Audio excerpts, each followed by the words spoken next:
The Vietnam War, which lasted between 1954 to 75, was a conflict in which the Communist government of North Vietnam and the Viet Cong was fighting against the government of South Vietnam, which was allied with the U.S. The Vietnam War was also a proxy war of the Cold War, in which the U.S. was fighting with the Soviet Union. During this time, the U.S. and USSR were fighting in Germany over communist and non-communist areas. The conflict of the Vietnam War was rooted in North Vietnam's desire to unify the country under a communist regime similar to that of China and the Soviet Union. Contrast to this, South Vietnam wanted the country to stay aligned with the West. In support of South Vietnam, China and the Soviet Union supplied weapons and resources to the North. In 1973, U.S. combat units were withdrawn due to the costs and deaths from the war growing too great, and in 1975, South Vietnam fell victim to a full-scale invasion from North Vietnam and eventually became communist. The Vietnam Women's Memorial Foundation estimates that roughly 11,000 military women were stationed in Vietnam during the conflict and 90% served as nurses. This is the summer uniform for the military, for the Army. You notice the lovely Army green. These patches represent rank, so every time you move up in rank you get a patch for your shoulders so that everybody always knows what rank you are. This particular patch is the rank of Specialist 5, which is somewhat equivalent to a sergeant, so you might be more familiar with that. And then this is just something that we always wore, the U.S., it just says U.S., and this shows that I was part of the medical field in the military. I do have a medal here that says rifle on it, and that is because in basic training we had to learn to shoot a rifle, and I was a sharpshooter, so little old me. And these are just part of our medical field, things that we wore, and everybody had to wear it the same way.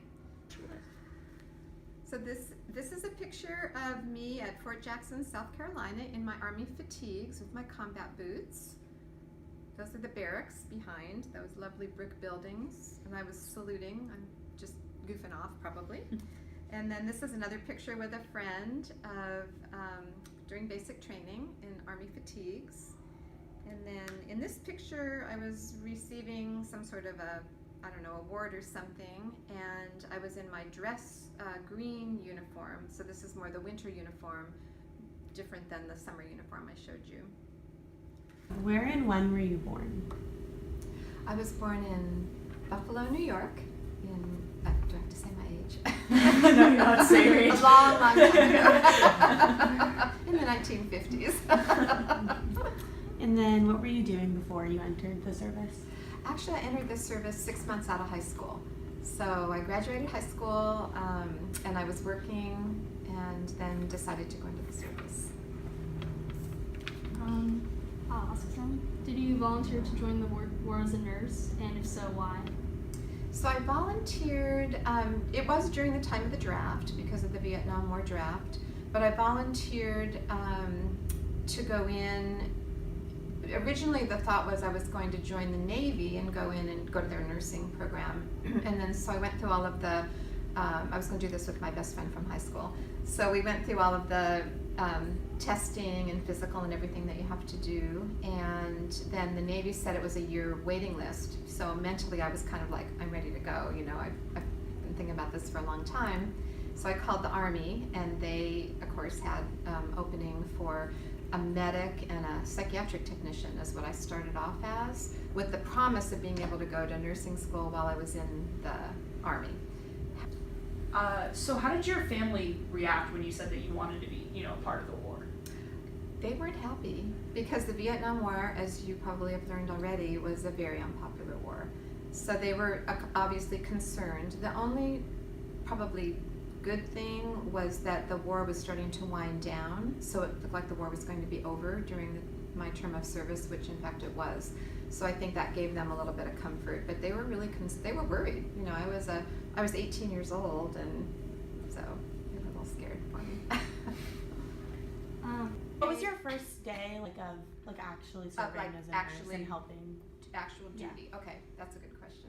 So the first day of actual duty, I arrived in Frankfurt, Germany on an airplane. I was assigned to the 33rd Field Hospital.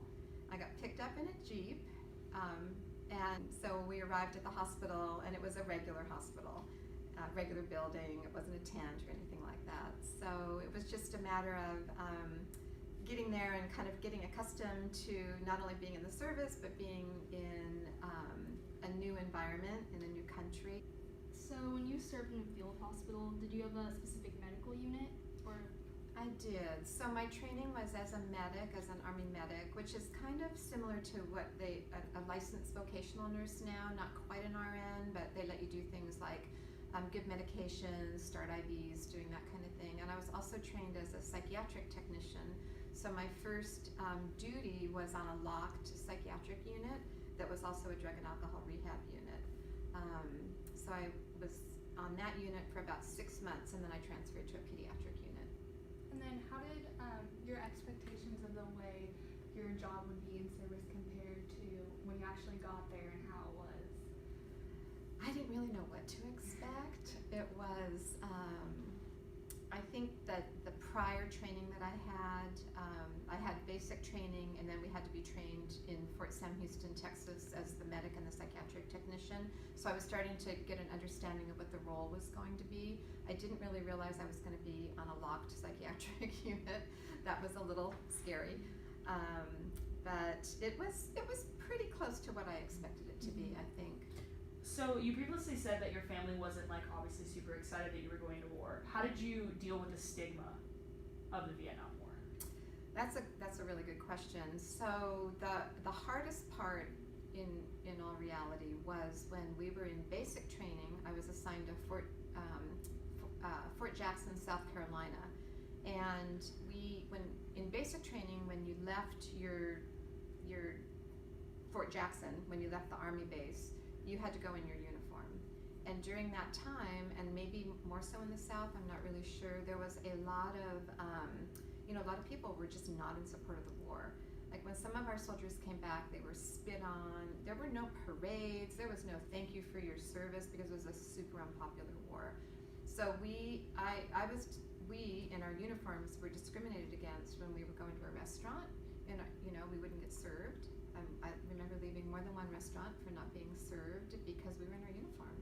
And that to me was really sad. It was the first time I'd ever experienced being discriminated against, and just because I was serving my country. So it was a sad time for our country for that reason. Speaking of being around the other nurses, how would you say your relationship was with them? Great. We were like a family because we were all away from our family in the United States, and so we sort of developed our own family. We had our Thanksgivings together, our Christmases. It wasn't really cost effective to go home for every vacation. Plus we were in Europe and we were young, and so we wanted to see Europe, so we did a lot of traveling together. And I still have relationships with some of those people, mostly through Facebook. What was the process that you went through, like in order to become a nurse in the war? Like, how did they train you? And so the training for everyone who goes into the military, you have, I believe it was, I want to say 8 to 12 weeks of basic training. So basic training is just learning all about the military. They teach you how to read maps. You have to go through the gas chamber. You have to go out and do some camping and pitch your tent. You have to march. You have to get physically fit for it. So that basic training was probably the hardest part of all. And then from there, they send you to train for your what field you're going to work in. So from there, from Fort Jackson, South Carolina, I went to Fort Sam Houston, Texas, which is in San Antonio. And that's where I trained. I think it was an 8-week training for the psychiatric technician portion of it, and then also for the medic portion. So I think I was in Fort Sam Houston for about 12 weeks. And then from there, they assign you to your duty station. And they assign you by class. So the class that I went through my psychiatric training with, we all were assigned to Germany, but different parts of Germany. And the class that graduated before us went to Korea. The class that graduated after us they were stateside, like Oklahoma or somewhere. So I felt really fortunate because my big goal in all of this was to get to Europe. What did you do during your free time while you were serving? Mostly travel. Because one of the perks was we could go to Frankfurt, which was the air station, and catch a free flight if there was space available to anywhere really in the world. So if we had, and working in the hospital, we worked shifts. So sometimes we had 4-day weekends or 4 or 5 days off in a row. So those of us who all knew we were off together would just pack our bags, go to Frankfurt, and get on the first space available flight. And you know, ended up in some really cool places: Madrid, Spain, Athens. So that was what I mostly did, and hung out with friends, of course. And then looking back at your time serving in the field hospital, given the opportunity, if you could, would you do it all over again? Absolutely, 100% would do it again. You know, when you're in the middle of it and you're far away from your family, there are times when you just sort of get down and you feel like, oh, you know, I could be doing something different. But looking back and realizing how much I grew up during those 3 years, because I was one of those kids that wasn't ready to go right into college, like, you know, get out of the military and go, or get out of high school and go straight to college. Plus our family couldn't afford it, so I knew I would have to pay for it on my own.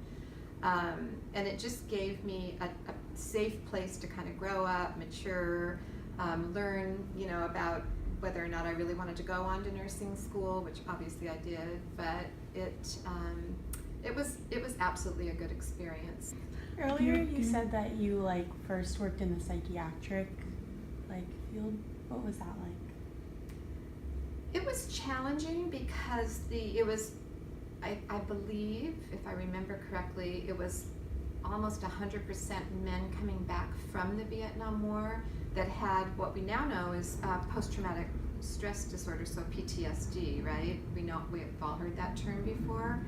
But then they were called shell-shocked because they were coming from Vietnam. Some of them had physical wounds, but some of them just the emotional and mental distress that was caused by actually fighting in the war in Vietnam was difficult to deal with, and some of them became addicted to drugs, and some were alcoholics. And so it was challenging for me as a pretty naive 18-year-old to be dealing with these were huge issues to deal with.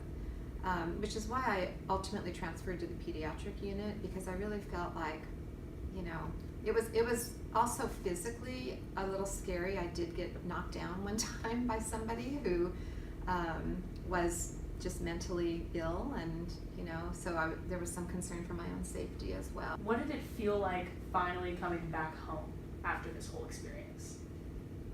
That's a good question, and it was a little scary because there's a certain security within the military that you feel. You have all of your medical care, you have all your housing, you have all your food, they pay you, you know, you're surrounded by people who, you know, who were very supportive of each other, and so I didn't really know quite what to expect, or even if I wanted to get out when my time was up.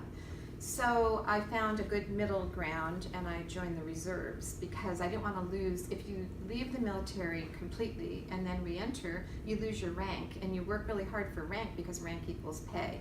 So when I got out, I joined the reserves and stayed in the reserves pretty much through all of nursing school. And like, how long after the war did you like realize that the stigma of being like serving in the war was going away?